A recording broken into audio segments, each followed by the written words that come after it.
Good morning, everybody. Grab yourself either a yoga block or I have a paper towel roll because I'm traveling and I don't have a yoga block. But this is about an appropriate width, or your yoga block will work. So what we're gonna do is start with it on the ground between your forearms, kind of close to your elbows, and you're gonna squeeze it in. And then just practice a few times coming onto straight arms and then lowering down to your elbows. Just getting used to the idea of squeezing it. Don't mind my paper towel roll maybe unraveling.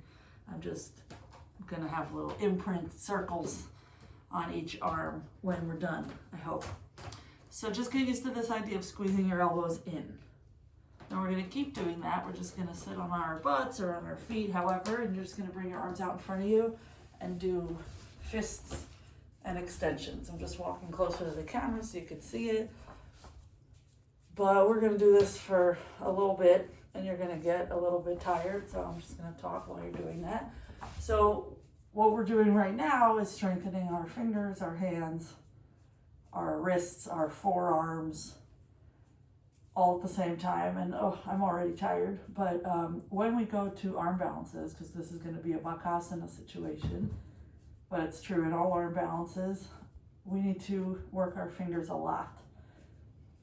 Your wrist is real skinny, your butt is bigger, so we can't just like have all the weight of our butt just sort of precarious on our wrists. We need to be very purposeful with our hands. So we'll be done with this in just a sec. Don't worry, it won't last forever.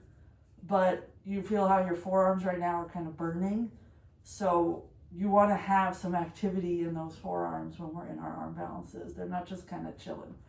Okay, let's let that go. You can get your block or your thingy and shake it out for a sec. Okay, so the next little drill, we're just gonna put our hands on the floor.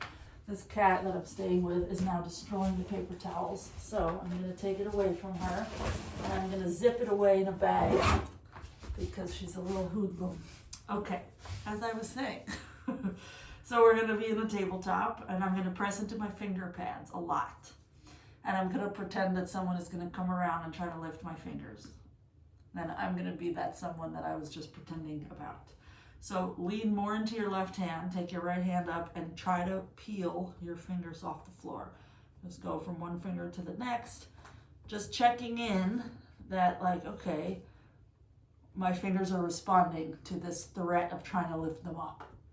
They can't get up off the ground. If they can, you just have a little more work to do over time training them. Okay, bring the right hand down to the floor, press into the fingers, and then use the left hand to try to lift each finger off the floor. So I'm literally just trying to pluck the finger up. And hopefully the fingers are strong the whole time, but it's possible that they will only be sort of responding to your pluckage, the threat. They don't want to be lifted. So, okay, shake that out again. Okay, I'm gonna try this part 2 again because the camera went careening down when a cat jumped. So let's talk placement of knees for a sec.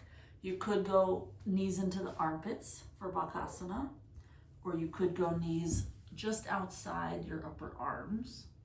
You could go by the elbows, but if you're able, if your hips are flexible enough, go higher.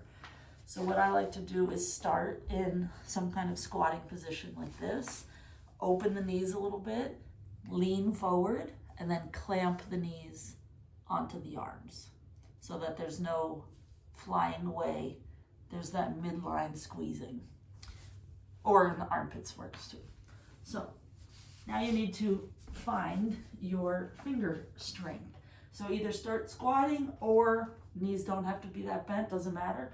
But we're trying to move our hips forward more than up. So we're gonna come onto the balls of the feet, place your knees where you want them, come onto the tippy toes, your weight is gonna start shifting. Now push your fingertips down more, lift your feet, heels up toward your butt, look a little forward, press your fingertips down, lean your shoulders further forward, and bring your heels up towards your butt. Your back is rounded here. And just pause for a sec, come on down.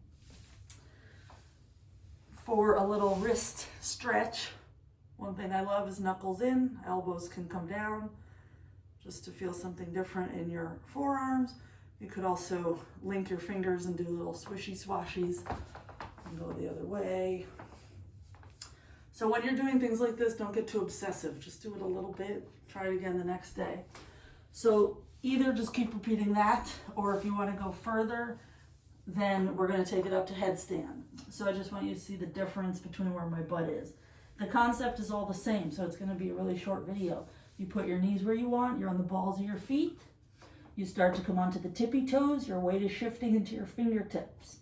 You start lifting your feet, your fingertips are pressing into the floor, your heels are by your butt. Your arms can straighten if you want, your back is rounded. When you want to come onto your head, you're going to bend your elbows, your back is going to flatten, you're closer to the floor now. Then when you drop your head, you're not going to crash into the floor because you're already A, closer, B, fingertips pressing. So now I'm going to push shins into arms and watch how the butt lifts. You could practice this a few times, just lowering and lifting your butt. At some point when your butt is up, because your shins pushed into your arms, that's when you can start getting your legs up off your arms. You could be in a ball shape, you could go to vertical, whatever, but that's the idea, is you have to get your butt kind of high to get your legs a little lighter. When you're in your rounded shape, your butt is close to your feet. And then you can look forward again. And then you can come down again. And you can do whatever wrist recovery thing you want. So it's a very simple concept. It just takes practice, and you might want to record yourself from the side so you can see what your butt is doing. But when you're just going into the arm balance, think of an arrow going forward. And once your head is on the ground, then butt up. But until you decide, okay, I want a headstand, forward. Okay, see you guys next week.